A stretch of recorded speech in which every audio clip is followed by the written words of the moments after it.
আসসালামু আলাইকুম প্রিয় শিক্ষার্থীরা, কেমন আছো তোমরা? আশা করছি ভালো আছো। আজকে আমরা চলে এসেছি আইক্যান একাডেমির পক্ষ থেকে আমাদের ক্লাস 5 এর পঞ্চম শ্রেণীর গণিত ক্লাসে। আজকে তোমাদের আইক্যান একাডেমির পক্ষ থেকে তোমাদের সকলকে জানাই শুভেচ্ছা এবং স্বাগতম। আজকে আমরা পঞ্চম শ্রেণীর খুবই গুরুত্বপূর্ণ একটি অধ্যায়, ষষ্ঠ অধ্যায় পার্সেন্টেজ বা শতকরা নিয়ে পড়তে যাচ্ছি। তাহলে আজকে শুরু করা যাক আমাদের এই ম্যাথ ক্লাসটি। এরপর যে আমরা শুরুতে একেবারে দেখে নিব এই চ্যাপ্টারে আমরা কি কি পাচ্ছি। পঞ্চম অধ্যায় বা শতকরার মধ্যে আমাদের প্রথমেই কি কি শিখতে পারবো আমরা এই অধ্যায়টি পড়ে। প্রথমেই আসবে শতকরা সম্পর্কে যে ধারণা, শতকরা বা পার্সেন্টেজ কি এবং এই শতকরা কিভাবে আমরা ব্যবহার করি এবং আমাদের ম্যাথে বা গণিতে কিভাবে এটার কাজ হয় সেটি আমরা এই শতকরার এই অধ্যায়টি পড়ার পরে জানতে পারবো। দ্বিতীয় বিষয় হচ্ছে শতকরা ব্যবহার করে তুলনা। আমরা তুলনা সকলেই করি এবং তুলনা আমাদের দৈনন্দিন জীবনে কাজে লাগে। তবে শতকরা ব্যবহার করে কি করে আমরা হিসাব করি এবং এগুলো আমাদের গণনাকে কিভাবে আরো সহজ করতে পারে সেটি আমরা এই অধ্যায় শেষ করলে খুব ভালোভাবে জানতে পারবো। এর পরবর্তীতে লাভ ক্ষতি, আমাদের দৈনন্দিন জীবনে ব্যবহৃত খুবই গুরুত্বপূর্ণ দুইটি বিষয়, লাভ ও ক্ষতি, প্রফিট অ্যান্ড লস, আমরা এটাও জানতে পারবো এই চ্যাপ্টারে। এবং সর্বশেষ আমরা এই অধ্যায় শেষে মুনাফার হার এবং মুনাফা সম্পর্কিত বিভিন্ন গুরুত্বপূর্ণ তথ্যগুলো জানতে পারবো। তো চলো শুরু করা যাক আজকের আমাদের অনুশীলনটি। শুরু করার আগে আমি অধ্যায়ে যাওয়ার আগে প্রথমেই একটা ওয়ার্ম আপ সেশন থাকবে আমাদের। ওয়ার্ম আপ কথাটি প্রথমে দেখেন, কোন শ্রেণীতে মেয়ের সংখ্যা বেশি হবে এটি বের করতে হবে আপনাদেরকে। তাহলে প্রথমে দেখেন দুটি আমাদের ক্লাস আছে, চতুর্থ শ্রেণী এবং পঞ্চম শ্রেণী। যদি খেয়াল করেন তাহলে দেখবেন চতুর্থ শ্রেণীতে 50 জন শিক্ষার্থীর মধ্যে 20 জন মেয়ে আছেন। তাহলে চতুর্থ শ্রেণীতে আমাদের 50 জন শিক্ষার্থী আছেন মোট শিক্ষার্থী, এবং এর মধ্যে মেয়ের সংখ্যা হচ্ছে 20 জন। এবং পঞ্চম শ্রেণীতে 25 জন শিক্ষার্থীর মধ্যে 12 জন মেয়ে আছে। তাহলে বলুন তো তুলনামূলক কোন শ্রেণীতে মেয়ের সংখ্যা বেশি হবে? কি মনে হয় সবার? 50 জন শিক্ষার্থীর মধ্যে 20 জন মেয়ে এবং 25 জন শিক্ষার্থীর মধ্যে 12 জন মেয়ে, এক্ষেত্রে 12 থেকে 20 সংখ্যাটি বেশি। তো প্রথম দেখাতেই মনে হতে পারে যে না, তাহলে হয়তো চতুর্থ শ্রেণীতেই আমাদের শিক্ষার্থী বা মেয়ে শিক্ষার্থীর সংখ্যা বেশি হবে। তাহলে আসল উত্তর কি 12 হবে নাকি 20 হবে আপনারা বলেন? ওকে, আমরা এটা উত্তর দেখব। তবে দেখার আগে এইখানেই আমাদের এই ধরনের অঙ্ক বা তুলনামূলক বা কম্পারেটিভ যখন আমরা কোনো ম্যাথ বা ক্যালকুলেশন করি তখনই আমাদের এই শতকরা বা পার্সেন্টেজের হিসাবগুলো সব থেকে বেশি দরকার পড়ে। আমরা বাকি লেসনগুলো দেখে আসলে এই ম্যাথটা করতে পারবো। তো আমরা দেখে আসি শুরুতেই যে শতকরা কি বা শতকরা বলতে কি বোঝায়। What is percentage? শতকরা হলো এমন একটি ভগ্নাংশ যার লব ও হরকে 100 এর ভিত্তিতে প্রকাশ করা হয়। আপনারা পূর্ববর্তী শ্রেণীতে ভগ্নাংশ সম্পর্কে জেনেছেন। আমরা লব ও হরের মাধ্যমে যে সকল অঙ্ক প্রকাশ করি সেগুলোকে আমরা ভগ্নাংশ বলি সাধারণত। Percentage is that fraction whose numerator or lob and denominator or Har makes parts out of 100। তার অর্থ হলো আমরা 100 এর সাথে তুলনা করে আমরা এই অঙ্কগুলোকে সমাধান করব। যেমন মনে করেন 1% যদি হয়, যদি 1% আমি হিসাব করেন তো 1% বলতে কি বোঝায়? 1% বা 1 শতকরা বোঝায় হচ্ছে 100 ভাগের 1 ভাগ। আমি আপনাকে বললাম যে আপনাকে, আমার কাছে 100 টাকা আছে, আমি আপনাকে 15 টাকা দিয়ে দিলাম। তাহলে আমি আপনাকে ঠিক কত পার্সেন্ট টাকা দিয়েছি? আমি আপনাকে 15% টাকা দিয়েছি, এবং এই 15%কে আমরা প্রকাশ করি 15 ভাগ 1000 দিয়ে। এখানে আপনি খেয়াল করলে খুব ভালোভাবে দেখতে পারবেন আমাদের লবে থাকছে হচ্ছে যে অঙ্কটা আমাদের হাতে এখন আছে, এবং হরে থাকে হচ্ছে সম্পূর্ণ যে অংশটা আমাদের থাকবে। তাহলে 15%কে আমরা লিখবো কিভাবে? 15/100 আকারে। এভাবেই আমরা হচ্ছে এই ধরনের অঙ্কগুলোকে সমাধান করে থাকি। তো শতকরার হিসাবে এই যে চিহ্নটি দেখতে পাচ্ছেন প্রত্যেকটি ম্যাথের পাশে থাকছে, এটাকে বলা হয় পার্সেন্ট। পার্সেন্ট মানে হচ্ছে পার 100, প্রতি 100 টাকায় বা প্রতি 100তে কত ভাগ আছে। যেমন এই যে 15 টাকার কথাটি আপনাদেরকে বললাম, এই 15 টাকার আমি আপনাদের দিলাম 100 টাকা থেকে, তাহলে 100 টাকার 15 টাকা দিয়েছি, দ্যাটস ওয়াই আপনাদের কাছে 15% দিয়েছে। আমি 15% টাকা আপনাদেরকে দিয়ে দিয়েছি। এখন আমি যদি বলি এই ক্লাসে মোট 100 জন শিক্ষার্থী আছে, আপনাদের পঞ্চম শ্রেণীর এই ক্লাসে 100 জন শিক্ষার্থীর মধ্যে 40 জন ছেলে এবং 60 জন মেয়ে, তাহলে ছেলের সংখ্যা কত পার্সেন্ট হবে? ঠিক বলেছেন, 40% হবে হচ্ছে ছেলে শিক্ষার্থীর সংখ্যা, আর মেয়ে শিক্ষার্থীর সংখ্যা হবে 60%। ঠিক এইভাবেই আমরা দৈনন্দিন জীবনে প্রত্যেকটি অঙ্কের সাথে শতকরা বা পার্সেন্টের যে তুলনাগুলো থাকে এগুলো আমরা খুব সহজেই ব্যবহার করতে পারবো যদি আমরা শতকরা খুব ভালোভাবে জানতে পারি। তাহলে এখন আপনারা বলেন তো, আমরা এই যে একদম প্রথম স্লাইডে যে আপনাদেরকে একটু ওয়ার্ম আপের কথা বলেছিলাম, এইখানে মেয়ে শিক্ষার্থী আসলেই কোন শ্রেণীতে বেশি হবে? এইটা জানার জন্য আমাদের আর একটা বিষয় জানতে হবে, সেটি হচ্ছে আমরা এক রূপ থেকে আরেক রূপে রূপান্তর কিভাবে করি। How do we convert between the forms. আপনারা এই প্রত্যেকটি জানেন, শতকরা বা পার্সেন্টেজ কি, ফ্র্যাকশন বা ভগ্নাংশ কি, অথবা ডেসিমেল বা দশমিক কি, এবং এইগুলার জাস্ট পারস্পরিক রূপান্তরটা আমরা কিভাবে করি। আমরা দেখেন প্রথমেই পার্সেন্টেজ থেকে ফ্র্যাকশন অর্থাৎ শতকরা থেকে ভগ্নাংশে যদি আমরা যেতে চাই, শতকরাকে ভগ্নাংশে প্রকাশ করতে হলে শতকরাটিকে 100 দিয়ে ভাগ দিতে হবে। যেই শতকরা আপনার কাছে থাকবে ওটাকে আমরা 100 দিয়ে ভাগ দিয়ে দিব।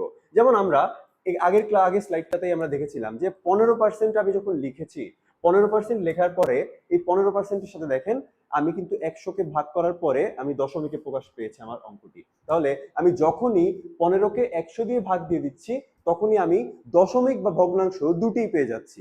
আমার যদি ভগ্নাংশ বের করতে হয় অঙ্কটি, তাহলে আমি ভগ্নাংশ অর্থাৎ লব বাই হর আকারে রেখে দিব, এবং আমাদের যদি দশমিকে আনতে হয় তাহলে আমি ভগ্নাংশটিকে দশমিকে নিয়ে আসবো, এবং খুব সহজভাবে আমি হিসাব করতে পারবো। ঠিক আছে, আমরা বুঝতে পেরেছি। তাহলে যদি আমরা বুঝি এইটুকু, তাহলে আমি বলবো যে এইখানে হিসাব করলাম আমরা প্রত্যেকটাই। এখন ছোট্ট একটা হিসাব, যেমন মনে করেন এতক্ষণ আমরা যতগুলো কথা বলেছি প্রত্যেকটি ছিল 100 এর ভিত্তিতে। যেমন এই ক্লাসে আপনাদের শিক্ষার্থীর সংখ্যা 100 জনের সাথে তুলনা করেছি, আমি আমার টাকা 100 এর মাধ্যমে তুলনা করেছি, 100 টাকা থেকে 15 টাকা আপনাদেরকে দিয়েছি। ধরেন আমার কাছে 100 টাকা না, আমার কাছে 50 টাকা আছে, তাহলে আমি যদি 50 টাকা থেকেও ওই একই 15 টাকাই আপনাদেরকে দিয়ে দেই, তাহলে তখন আমি আপনাদের ঠিক শতকরা কত টাকা দিচ্ছি বা কত পার্সেন্ট টাকা আপনাদেরকে দিচ্ছি? তখনও কি 15%ই আসবে উত্তর? কিন্তু তখন কিন্তু 15% আসবে না। আপনারা একটু খেয়াল করলে বুঝতে পারবেন, আমরা যখনই 100 এর সাথে তুলনা করছি, আমি এখানে আপনাদের দেখাই, যখন আমরা 100 এর সাথে তুলনা করলাম, যেমন মনে করেন 42% যদি আমি হিসাব করি, এই 42%কে আমি যখন 100 এর সাথে তুলনা করছি, তখন 42 দিয়ে 100 দিয়ে 42কে আমি ভাগ করছি। তবে আমি যদি বলি যে না, 42%-এর জায়গায় আমি বললাম আমার টাকা ছিল 50 টাকা, 50 টাকা থেকে আমি আপনাদেরকে 15 টাকা দিয়েছি, তাহলে কিভাবে হিসাব করব আমি? প্রথমেই আসবে হচ্ছে লবে। লবে কি থাকবে? লবে হচ্ছে আমি কত টাকা আপনাদেরকে দিয়েছি বা কতটুকু আমাদের কাছে আছে, আপনাদেরকে দিয়েছি 15 টাকা, এবং আমার কাছে ছিল মোট কত টাকা ছিল? আমার কাছে কিন্তু ছিল মোট 50 টাকা। তাহলে দেখেন আমরা বলেছি শতকরা বা পার্সেন্টেজের হিসাব সবসময় আমরা করি হচ্ছে 100 এর ভিত্তিতে, কিন্তু এখানে আছে কত? বেস বা ভিত্তি বা হর এখানে কত আছে? এখানে আছে কিন্তু 50। তাহলে আপনারা খেয়াল করলে খুব ভালোভাবে বুঝতে পারবেন যে আমরা কিন্তু এখন এই ধরনের ম্যাথগুলো করতে গেলে আমাদের একটু অন্য পন্থা অবলম্বন করতে হবে। সেটি কি? সেটি হচ্ছে আমরা ঠিক এটাকেই, আমাদের হরটাকে আমরা কিভাবে করলে 100 নিয়ে আসতে পারি সেটুকু মাথায় রাখতে পারলেই আমরা খুব সহজে এটা হিসাব করতে পারবো। যেমন আমি 50 টাকা থেকে 15 টাকা দিয়ে দেওয়ার পরে আমাদের ভগ্নাংশটা আসে 15/50। তাহলে এইটাকে আমি, এই যে আমাদের হর, এটা হর আছে 50, আমি করতে চাই কত? 100। তাহলে 50-কে 100 আমি যদি করতে চাই, তাহলে আমার 2 দিয়ে গুণ করলেই হচ্ছে। তাহলে আমি এখানে হরে কি পেয়ে যাব? হরে হচ্ছে আমি 100 টাকা পেয়ে যাব। তাহলে 50-কে আমি যদি 2 দিয়ে গুণ করি, তাহলে খুব ইজিলি আমি পেয়ে যাচ্ছি 15/100। তাহলে বলেন তো এবার লবে কি 15 থাকবে? আপনারা ভগ্নাংশ চ্যাপ্টার সবাই পড়ে আসছেন আমি আশা করি। তাহলে ভগ্নাংশ অধ্যায়ে আমরা দেখেছিলাম যে আমরা চাইলেই কখনো শুধুমাত্র হর বা শুধুমাত্র লবকে যে কোনো সংখ্যা দিয়ে গুণ করতে পারি না। We must need a multiple that will be available and that will be multiplied in both numerator and denominator। অর্থাৎ লব ও হর দুই জায়গাতেই আমাদের ওই সংখ্যাটি গুণ করতে হবে। আমি 2 দিয়ে যেহেতু নিচে 50টি গুণ করেছি, তার মানে আমার হরকেও 2 দিয়ে অবশ্যই গুণ করতে হবে। দ্যাট মিন্স আমার লবে ছিল 15 টাকা, এখন আমি যদি ওটাকে 2 দিয়ে গুণ করি, এখানে 30 হয়ে যাবে। দেখেন তো আমাদের এবার হরে 100 চলে এসেছে না? এখন কি আমাদের হিসাবটা আরো সহজ হয়ে যাবে না আমাদের জন্য? তাহলে দেখেন আমি আপনাদের যখন 50 টাকা থেকে 15 টাকা দিয়ে দিয়েছি, তখন কিন্তু আমি এই যে 30/100, এখন 30/100-কে আমরা কি বলি? 30%। এটাই কিন্তু আমরা দেখেছিলাম আমাদের শুরুর স্লাইডগুলোতে, যে কোনো একটা ভগ্নাংশকে আমরা পার্সেন্ট দিয়ে লেখার অর্থই হচ্ছে 1/100 বা ওই অঙ্কটা 100 এর কতটুকু আছে। যেমন এই যে 15% ছিল হচ্ছে 15/100, অর্থাৎ একই কথা ঠিক বিপরীত কথার জন্য প্রযোজ্য হবে। অর্থাৎ 15/100 লেখা থাকলেই আমরা বলতে পারবো এটা 15%। সেম ভাবে 100/100 যদি কোথাও থাকে, তার মানে 100%ই ওখানে আছে। তাহলে আপনারাই বলেন, এইখানে আমি যে বলেছি 30/100, এই কথাটির অর্থ কি হবে? এই কথাটার মানে হবে হচ্ছে তখন 30%। বুঝতে পারছেন আপনারা? তাহলে আমি 50 টাকা থেকে যখন 15 টাকা দিচ্ছি, তখন আমি কিন্তু আপনাদের 30% দিয়ে দিচ্ছি। কিন্তু আমি যখন 100 টাকা থেকে 15 টাকা দিচ্ছিলাম, তখন কিন্তু আমি আপনাদের মাত্র 15% দিচ্ছিলাম। বুঝতে পেরেছেন ব্যাপারটা? তাহলে আমরা কি করব, আমাদের মাথায় থাকতে হবে যে অবশ্যই আমরা হরের যে অংশটুকু থাকবে, এখানে 40 থাকুক বা 50 থাকুক বা যাই থাকুক, আমরা এগুলাকে 100-তে নিয়ে আসতে হবে। এবং 100-তে নিয়ে আসার জন্য কি করতে হবে, আমাদের ওইটাকে 100-এর জন্য আনতে যেটা দিয়ে গুণ করতে হয়, লব হরকে আমরা ওইটা দিয়ে গুণ করে দিব। ঠিক আছে? এই পর্যায়ে তাহলে আমরা খুবই বেসিক জিনিস ছিল এগুলা, শতকরা বা পার্সেন্টেজের। আমরা এটুকু যদি বুঝে পারি, তাহলে এবার বলেন তো 50 জন শিক্ষার্থীর মধ্যে 20 জন মেয়ে এবং 25 জন শিক্ষার্থীর মধ্যে 12 জন মেয়ে, কোন ক্লাসে মেয়ে শিক্ষার্থীর সংখ্যা বেশি হবে? প্রথম দেখাতে 20 জন মেয়ে এইটা বেশি মনে হচ্ছে 12 জন মেয়ের থেকে। এইটা মনে হলেও চলেন আমরা শতকরা দিয়ে এবার ব্যবহার করে হিসাব করি যে আসলেই কোন শিক্ষার্থীতে মেয়েদের সংখ্যা বেশি ছিল। যদি চতুর্থ শ্রেণীর কথা হিসাব করি, আমাদের শিক্ষার্থী মেয়ে ছিল কতজন? 20 জন। এবং আমাদের মোট শিক্ষার্থী কতজন? Total 50 students. তাহলে বলেন তো আমাদের এখানে 50 আছে, আমরা 100 দিয়ে একটু আগেই দেখে এসেছি, আমরা এটাই কি করতে হবে, উপরে নিচে 2 দিয়ে গুণ করে দিব। তাহলে এখানে পাবো কত? 40 এন্ড নিচে পাবো হচ্ছে 100। তাহলে 40 ডিভাইডেড বাই 100। তার মানে কি চতুর্থ শ্রেণীতে মেয়ে শিক্ষার্থীর সংখ্যা আছে 40%। ঠিক আছে, আমরা চতুর্থ শ্রেণীর মেয়ে শিক্ষার্থীর সংখ্যা বের করে ফেলেছি 40%। এবার বলেন তো পঞ্চম শ্রেণীর জন্য কত হবে? তাহলে চতুর্থ শ্রেণীর জন্য আমরা দেখলাম চতুর্থ শ্রেণীতে আমাদের মেয়ে শিক্ষার্থীর সংখ্যা আছে 40% মোট শিক্ষার্থীর। পঞ্চম শ্রেণীর ক্ষেত্রে কি হবে? পঞ্চম শ্রেণীতে মোট শিক্ষার্থী আছে কত? মোট শিক্ষার্থীর সংখ্যাটি চলে যাবে নিচে হরে, যার শিক্ষা হচ্ছে 25 জন। এবং মেয়ে শিক্ষার্থী কতজন? উপস্থিত শিক্ষার্থী কতজন? মাত্র 12 জন। তাহলে 12 ডিভাইডেড বাই 25। আমরা এখন বলছিলাম যে হরে আমাদের সবসময় 100 করতে হবে, এবং 100 করতে গেলে কি করতে হবে? 4 দিয়ে গুণ করতে হবে উপর নিচ দুইটাকে। তাহলে আমরা কি পাবো দেখেন, আমরা 25-কে যদি 4 দিয়ে গুণ করি 100 পেয়ে যাব, এবং আমরা যদি 12-কে 4 দিয়ে গুণ করি তাহলে পাবো হচ্ছে 48 বা 48। আপনি খেয়াল করে দেখেন, তাহলে 48/100 এই কথাটিকেই আমরা কি লিখতে পারি? 48% বা 48%। তাহলে পঞ্চম শ্রেণীতে মেয়ে শিক্ষার্থীর সংখ্যা আছে 48%। এখন আমি শুধু উত্তরটিকে যদি পাশে লিখি, দুইটাকে কাছাকাছি, আপনারা আমাকে উত্তর করেন। আমাদের প্রথম দেখাতে যদিও 20 জন মেয়ে এবং 12 জন মেয়ে তুলনা করলে মনে হচ্ছিল যে 12 জন মেয়ের থেকে 20 জন মেয়ে বেশি, স্বাভাবিকভাবেই চতুর্থ শ্রেণীতে মেয়ে শিক্ষার্থীর সংখ্যা বেশি হওয়ার কথা ছিল। কিন্তু আমরা যখনই শতকরা বা পার্সেন্টেজে আমরা হিসাব করলাম, তখনই দেখতে পেলাম যে আমাদের 12 জন শিক্ষার্থী 20 জনের তুলনায় কম হলেও মোট শিক্ষার্থীর সাথে আমরা যখন তুলনা করে বা কম্পারেটিভ অ্যানালাইসিস আমরা করছি, তখন আমরা দেখতে পাচ্ছি যে পঞ্চম শ্রেণীতেই কিন্তু মেয়ে শিক্ষার্থীর সংখ্যা বেশি আছে। তাহলে সঠিক উত্তর বা আমাদের ওয়ার্ম আপের উত্তরটি হবে হচ্ছে পঞ্চম শ্রেণীতে মেয়ে শিক্ষার্থীর সংখ্যা বেশি, কারণ 48% অবশ্যই 40%-এর থেকে বেশি। ঠিক আছে, এই পর্যায়ে আমরা তাহলে আমাদের পরবর্তী লেসনে আমরা যদি যাই, সেটি হবে হচ্ছে কোনো পরিমাপের শতকরা নির্ণয়। এটা আমরা দেখলাম। তারপরেও দেখেন এখানে আপনাদের বইয়ের একটি অঙ্ক আছে, আপনারা এটা সমাধান করবেন।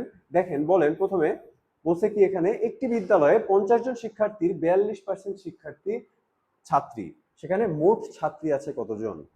In a school 42% of 50 students are girls. How many girls are there? তাহলে সহজে হিসাব করতে পারবো না আমরা? দেখেন, এটা হিসাব করার জন্য আমরা কি করব, এই আমাদের ছিল কতজন শিক্ষার্থী, টোটাল আমাদের মোট শিক্ষার্থীকে আমরা হরে দিয়ে দিব। তাহলে হরে শিক্ষার্থী হচ্ছে 50 জন এবং আমাদের আছে 42%। আমরা প্রথমে 42%-কে দশমিকে প্রকাশ করি, 42%-কে আমরা যদি দশমিকে প্রকাশ করি বা ভগ্নাংশে প্রকাশ করি, তাহলে কি পাবো? 42%। এই কথাটির অর্থই হচ্ছে 42/100। এখন এইটা হচ্ছে 42% বা 42% শিক্ষার্থী সেখানের ছাত্রী। কিন্তু আমাদেরকে বলছে কি, একটা বিদ্যালয়ের টোটাল বা মোট শিক্ষার্থী হচ্ছে 50 জন। কিন্তু আমরা এই যে 42%, 42টা কার সাথে তুলনা করি আমরা? 100 এর সাথে। তাহলে 50 জনের সাথে যে সংখ্যাটি হবে 100 জনের সাথে কি সেই সংখ্যা হবে? মোটেও না। তার জন্য আমরা কি করব, মোট শিক্ষার্থী সংখ্যা যেটা, ওইটা আমরা এই শতকরার সাথে গুণ করে দিব, এবং এটি করে আমরা উত্তরটা পেয়ে যাব। আমাদের অরিজিনাল যেই অ্যান্সার বা উত্তর হবে সেটা আমরা এখান থেকেই পেয়ে যাব। তাহলে কি করব আমরা, এই যে 42% যেটা ছিল এটা 42/100 আকারে প্রকাশ করার পর এর সাথে আমরা জাস্ট 50 যদি গুণ করে দেই, অর্থাৎ আমাদের মোট শিক্ষার্থী সংখ্যা অরিজিনাল, এইটা গুণ করে দিলেই যেই উত্তর পাবো এটা হিসাব করলে দেখবেন 21 আসবে উত্তর। ওইটাই হবে হচ্ছে এটার সমাধান। অর্থাৎ এই যে একটা বিদ্যালয়ে 50 জন শিক্ষার্থীর 42% ছাত্রী, এইটার সংখ্যা হচ্ছে 21 জন। অর্থাৎ এই বিদ্যালয়ে 21 জন ছাত্রী আছে। বুঝতে পেরেছেন? এই ধরনের ম্যাথই আমাদের এই অধ্যায়ের আর সব থেকে গুরুত্বপূর্ণ ছিল শতকরা বোঝার জন্য। এই পর্যায়ে আমরা হচ্ছে লাভ বা ক্ষতি, লাভ ক্ষতি বা প্রফিট অ্যান্ড লস আমরা সকলেই জানি। প্রফিট অ্যান্ড লসের মধ্যে আমরা যদি খেয়াল করি আপনারা সবাই বুঝবেন যে আমি যদি একটি বই 10 টাকায় কিনি এবং ওই বইটি যদি আমি 12 টাকায় বিক্রি করি তাহলে অবশ্যই সেখানে আমার 2 টাকা লাভ হচ্ছে। এবং সেম ভাবে আমি যদি একটা বই 10 টাকায় কিনে 8 টাকায় বিক্রি করি, কিনছি 10 টাকা খরচ করে কিন্তু যখন বিক্রি করছি তখন 8 টাকায় বিক্রি করছি, তার মানে কি এখানে আমার 2 টাকা ক্ষতি হয়ে গেছে। এই যে তুলনাটা আমরা 10 টাকার সাথে হচ্ছে, এইটাকেই আমরা যখন 100 এর সাথে তুলনা করব তখনই এটা আমরা শতকরা লাভ বা শতকরা ক্ষতি হিসেবে প্রকাশ করতে পারবো। খুবই সিম্পল জিনিস। দেখেন এই যে প্রফিট বা লাভ, যেটা বললাম যে প্রফিট করতে গেলে বা লাভ করতে গেলে আমাদের কি করতে হবে, অবশ্যই আমি বিক্রয় করছি বা সেল করছি যে প্রাইসে, দ্য সেলিং প্রাইস অবশ্যই আমাদেরকে কস্ট প্রাইস বা ক্রয় মূল্য থেকে অবশ্যই বেশি হতে হবে। দেন উই ক্যান প্রফিট, আমরা তাহলে লাভ পাবো। তাহলে লাভ করতে গেলে আমাদের অবশ্যই বিক্রয় মূল্যটাকে ক্রয় মূল্য থেকে বেশি হতে হবে। এবং ক্ষতি, তাহলে ক্ষতি আপনারা বুঝতে পারছেন লস কখন হয়, যখন আমরা যেই খরচ করতে বা ক্রয় মূল্য কস্ট প্রাইস যেটা ছিল এইটা অবশ্যই যখন বিক্রয় মূল্যের থেকে বেশি হয়ে যাবে, অর্থাৎ আমি যেই টাকা দিয়ে কিনছি সেই টাকায় বিক্রি করতে পারছি না, একটু কম টাকায় বিক্রি করতে হচ্ছে, তখন সেক্ষেত্রে হবে হচ্ছে লস। এবং এই ধরনের অঙ্ক কিভাবে আসে দেখেন, আমাদের এই অধ্যায়ের অঙ্কগুলা ফাইন্ডিং কস্ট প্রাইস বা ক্রয় মূল্যের অঙ্কগুলা কিভাবে আসে, আমরা একটু আগে যে ছাত্রী সংখ্যা বের করার সময় যে ধরনের অঙ্ক করেছি, যেমন ধরেন কাশেম একটি গরু 22% লাভে, কাশেম একটি গরু 22% লাভে 85,400 টাকায় বিক্রি করলেন। গরুটির ক্রয় মূল্য কত? আপনার কাছে কি কি দেওয়া আছে? বিক্রয় মূল্য দেওয়া আছে বা সেলিং প্রাইস দেওয়া আছে এবং শতকরা লাভ দেওয়া আছে। মানে বিক্রয় মূল্য দেখেন 85,400, কিন্তু আমাদের হিসাবটা দেওয়া আছে 100 এর সাথে তুলনা করে, আমাদেরকে বের করতে হবে ক্রয় মূল্য। এই ধরনের অঙ্ক খুবই সহজ সমাধান। দেখেন প্রথমেই ইফ কস্ট প্রাইস বা বিক্রয় মূল্য যদি ক্রয় মূল্য যদি 100 টাকা হয়, কস্ট প্রাইস বা ক্রয় মূল্য যদি 100 টাকা হয়, সেলিং প্রাইস কত হবে? তাহলে লাভ হয়েছে যেহেতু, দেখেন 22% লাভ যেহেতু আমাদের এখানে বলেছে, তার মানে 100 টাকা দিয়ে আমি একটি গরু কিনলে আমার লাভ হচ্ছে 22 টাকা, তাহলে আমার টোটাল লাভ আমার বিক্রি করার পরে আমার কাছে তো কত টাকা থাকবে? 122 টাকা। বুঝতে পারছি না? আমি 100 টাকা দিয়ে একটি গরু কিনলাম এবং 22% লাভে বিক্রি করেছি, তার মানে আমার 22 টাকা লাভ হয়েছে। আমার কাছে এখন মোট আছে 100 টাকা এবং 22 টাকা, 122 টাকা। তাহলে আমি 122 টাকা হচ্ছে কার সাথে তুলনা করছি? 100 এর সাথে তুলনা করে, কিন্তু বিক্রয় মূল্য কত? 85,400 টাকা। তাহলে এই যে 85,400-র সাথে এখন তুলনা করতে হবে আমাদের। খুবই সহজ, কি করব আমরা? এই 85,400-কে এই যে 100/122 টাকা দিয়ে আমরা গুণ করে দিব, তাহলেই আমরা পেয়ে যাব আমাদের উত্তর। কেন উত্তর আমরা 122 এবং 100/122 দিয়ে গুণ করব? কারণ দেখেন আমাদের ক্রয় মূল্য হচ্ছে 100 টাকা, আমাদের মোট আমার কাছে আছে কত? 22% লাভ করেছি যেহেতু আমি, তাহলে আমার কাছে এখন মোট টাকা আছে 122 টাকা। এখন আমি কি করছি, আমাদের এইটা 100 এর সাথে তুলনা বা শতকরা তুলনা, আমাদের তুলনা করতে হবে কাশেমের হিসাবে। কাশেমের কাছে বিক্রি করেছে 85,400 টাকায়, কাশেমের কাছে তাহলে আছে কত? 85,400 বা 85,400। আমরা এইটাকেই স্বাভাবিকভাবে যদি গুণ করে দেই তাহলেই আমরা উত্তরটা পেয়ে যাব। এবং এখানে এটাই করেছি, দেখেন এই যে 100/122-কে আমি 85,400 বা এই বিক্রয় মূল্য দিয়ে গুণ করে দিয়েছি, তাহলে আমি উত্তর পাচ্ছি কত? হিসাব করলেই দেখতে পারবেন উত্তর আসছে 70,000 টাকা বা 70,000। ক্লিয়ার? তাহলে আমরা বুঝতে পারছি, দেখো কাশেম গরুটি কিনেছিল 70,000 টাকায় এবং বিক্রি করেছে 85,400 টাকায়। ঠিক আছে? এবং এই যে 70,000-এর সাথে 15,400 টাকা যে অতিরিক্ত যোগ হয়েছে, এটি হচ্ছে 22% লাভ। 70,000 টাকার 22% লাভ হচ্ছে এই 85,400 টাকা থেকে আপনি 70,000 টাকা বিয়োগ করে দিলে যে সংখ্যাটি পান 15,400 টাকা।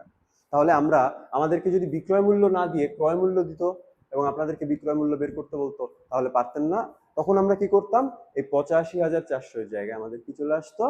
70,000 টাকা, এবং এটি উল্টে যেত। কারণ হচ্ছে আমরা তখন আমাদের কাছে 22% লাভের অঙ্কটি তখনও পর্যন্ত আমাদের বিক্রয় মূল্য অনুযায়ী হিসাব করতাম না। দ্যাটস ওয়াই হচ্ছে আমরা এখান থেকে এই উত্তরটি পাচ্ছি। ঠিক আছে, তাহলে দেখেন আমাদের লাস্ট টপিকে আমরা যদি চলে আসি, প্রফিট রেট বা মুনাফার হার সম্পর্কিত। মুনাফার হার কাকে বলে বা profit rate, what is profit rate বা মুনাফার হার? দেখেন মুনাফার হার বলতে কি বোঝায়? মুনাফা কথাটা আমরা সবাই জানি, মুনাফা হচ্ছে লাভ, আমি কত টাকা লাভ পাচ্ছি। এন্ড হার কথাটির অর্থ কি?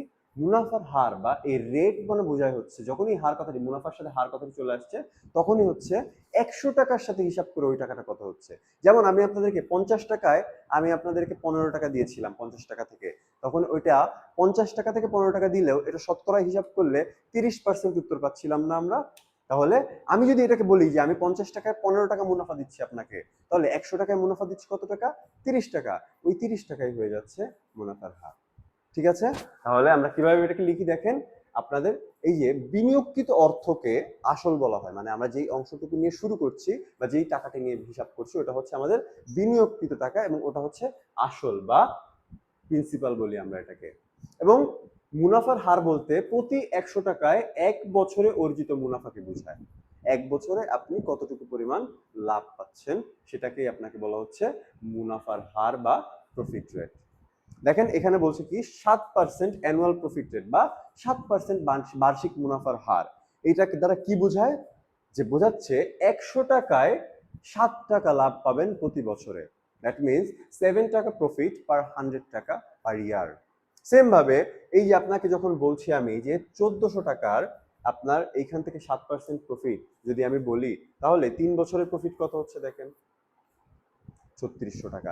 এই হিসাবগুলো আপনারা খুব ভালোভাবে দেখলেই বুঝতে পারতেছেন এইটা কি 3600 টাকা কোথা থেকে এসেছে।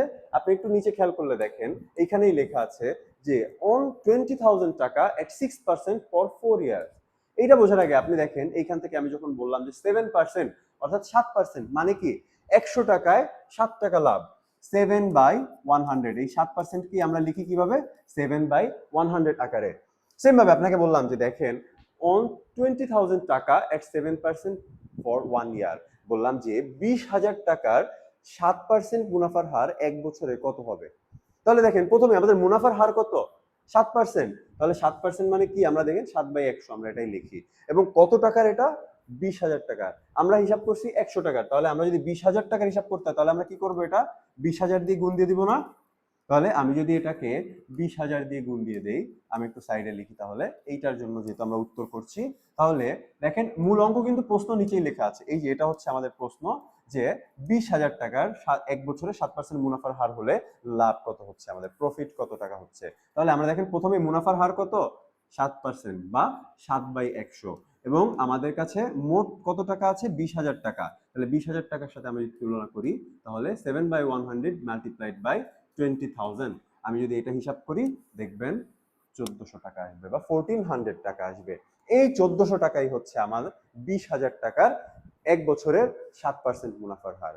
বুঝতে পারছেন? তাহলে মুনাফার হার ছিল 7% টাকা, কিন্তু শুধু মুনাফা যদি আমি আপনাদেরকে বলি বা অরিজিনাল প্রফিট কত টাকা সেটা 1400 টাকা। তাহলে 20,000 টাকায় 7% হারে 1 বছরে মুনাফা হবে 1400 টাকা। বুঝতে পারছি? এবার তো 1 বছরের হিসাব করলাম আমরা। তাহলে আমি যদি বলি আপনাদেরকে যে 20,000 টাকার 1 বছরের জায়গায় 3 বছরে মুনাফা হয়, মুনাফার হার যদি আমি 6% দিই এবার, তখন কত হবে লাভ? আপনারা হিসাব করেন। দেখেন খুব ইজিলি হিসাব করতে পারলে আমরা এখানে দেখবো যে নরমালি আমাদের এখানে মুনাফার হার কত? 6%। তাহলে মুনাফার হার যদি 6% হয় এটাকে আমরা কিভাবে লিখতে পারি? 6/100 আকারে লিখতে পারি। এবং এখান থেকে বলে দিয়েছে কত বছর, দেখেন 3 বছরের জন্য। কিন্তু কত টাকার? আগে আমরা এই হিসাবটা দেখি। আমরা যখন এখানে 20,000 টাকার 7% হিসাব করছিলাম, তাহলে 7/100 এর সাথে 20,000 টাকা গুণ করেছিলাম, কারণ এটা হচ্ছে আমাদের মূল টাকা বা আসল বা প্রিন্সিপাল। তাহলে এইখানে যখন বলছি 20,000 টাকার 6%, তাহলে 6% মানে 6/100 বা 6/100, এবং এটার সাথে আমাদের আসল টাকা কত ছিল? আসল টাকা ছিল 20,000 টাকা। এটাই আমরা যদি গুণ করে দেই তাহলে আমাদের মুনাফাটা পাবো। এবং মুনাফা কতর জন্য? এটা কিন্তু 1 বছরের জন্য, কিন্তু আমাদের চেয়েছে কয় বছরের জন্য? দেখেন 3 বছরের জন্য মুনাফা বের করতে বলেছে, তাই জন্য আমরা এর সাথে 3 দিয়ে মাল্টিপ্লাই করে দিব, অর্থাৎ এর সাথে আমি 3 দিয়ে গুণ করে দিলাম। আমি যদি 3 দিয়ে গুণ করে দিই তাহলে দেখেন উত্তর পাবো 3600 টাকা। এই 3600 টাকা কি? 20,000 টাকার 3 বছরের মুনাফা কত পার্সেন্ট করে আসছে? 6% করে। তাহলে বুঝতে পারছি আমরা মুনাফার এবং মুনাফার হার সম্পর্কিত অঙ্কগুলো কিভাবে করতে হয়। তাহলে এখানে মাথায় রাখবেন মুনাফা, মুনাফার হার এবং সময়, এই তিনটার হিসাবগুলোকে আমরা খুব ক্লিয়ারলি যদি বুঝতে চাই, আমরা একটা সূত্র আকারে এগুলোকে মুখস্থ রাখতে পারি। এই সূত্রটা হচ্ছে, আমি আপনাদেরকে দেখে দিই, এইখান থেকে হাইলাইট করে দিচ্ছি আমি। এই দেখেন প্রফিট বা মুনাফা যে অংশটুকু আছে, এই যে এখান থেকে খেয়াল করলে বুঝতে পারবেন যে এই যে অংশটুকু লেখা আছে আমাদের, মুনাফা ইজ সমান প্রিন্সিপাল বা মুনাফা আসল গুণ হার গুণ সময়। এটাই হচ্ছে আমাদের মূল সূত্র, বা আপনারা সূত্র আকারে যদি এই অংশটুকে মনে রাখতে চান তাহলে পারবেন এখান থেকেই। তাহলে মুনাফা সমান কি পাচ্ছি আমরা? মুনাফা সমান আসল গুণ হার গুণ সময়, মুনাফার হার গুণ সময়। That means profit is equals to principal গুণ রেট গুণ টাইম। সর্বশেষ অঙ্কটি করার সময় আমরা যেমন দেখেছিলাম যে 6/100 এর সাথে 20,000 গুণ করার পরেও আমরা 3 দিয়ে আবার গুণ করেছিলাম। কারণ কি? আমরা 3 বছরের মুনাফা বের করার জন্য। কিন্তু 1 বছরের মুনাফা যখন বের করতে হচ্ছিল তখন আর আমরা এখানে গুণ করছিলাম না, কারণ 1 বছর 1 দিয়ে আমরা গুণ করলে যেটা পাবো, না করলে একই আসবে উত্তর। বুঝতে পেরেছি আমরা এ পর্যায়ে? আপনাদের সর্বশেষ আপনাদের নিজেদের করার জন্য হোমওয়ার্ক হিসেবে 3টা কাজ আছে। দেখেন এখানে কি বলেছে, ডিসকাউন্ট বের করতে বলেছে আপনাদেরকে। যে একটি কলা যদি 26% ছাড়ে বিক্রি করা হয়েছে, একটি কলা 26% ছাড়ে বিক্রি করা হয়েছে, প্রকৃত মূল্য এবং সাশ্রয়ের পরিমাণ বের করতে বলছে। প্রকৃত মূল্য এবং সাশ্রয়ের পরিমাণ বের করতে বলছে। তাহলে আপনাদের কাছে কিছুই নাই, শুধুমাত্র একটা হার দেওয়া আছে, মুনাফার হার বা কত পার্সেন্ট ছাড়ে বিক্রি করা হয়েছে। এখন ছাড় মানে কি বা কিভাবে বের করবেন এটা, সেটা আপনারা দেখবেন, বাসার কাজ হিসেবে থাকবে। এরপর আরেকটা আছে দেখেন, পপুলেশন চেঞ্জ বা আমাদের যেই মানুষের পরিবর্তন হচ্ছে। একটি উপকূলীয় উপজেলার জনসংখ্যা ছিল 76,350 জন। এর 4% লোক যদি অন্যত্র চলে যায় তাহলে বর্তমান জনসংখ্যা কত? কোস্টাল উপজেলা পপুলেশন ছিল কত? 76,350। 4% people from that migrated into another place. That means 4% মানুষ অন্য জায়গায় চলে গিয়েছে। ফাইন্ড কারেন্ট পপুলেশন, এখন ওই শহরে কতজন জনসংখ্যা আছে, এইটা আপনাদেরকে বের করতে হবে। আর লাস্ট আরেকটা হোমওয়ার্ক আপনাদের যেটা থাকবে, ইনভেস্টমেন্ট বা বিনিয়োগ। কিভাবে বিনিয়োগের অর্থ আপনাদের হিসাব করতে হবে। যে দেখেন এখানে 600 টাকা 5% বার্ষিক মুনাফার হারে 5 বছরের জন্য বিনিয়োগ করলে মুনাফা সহ মোট টাকা কত হবে? আপনাদের কাছে কিন্তু এখানে শুধু মুনাফা চায় নাই, দেখেন খুব ভালো করে খেয়াল করলেই বুঝতে পারবেন।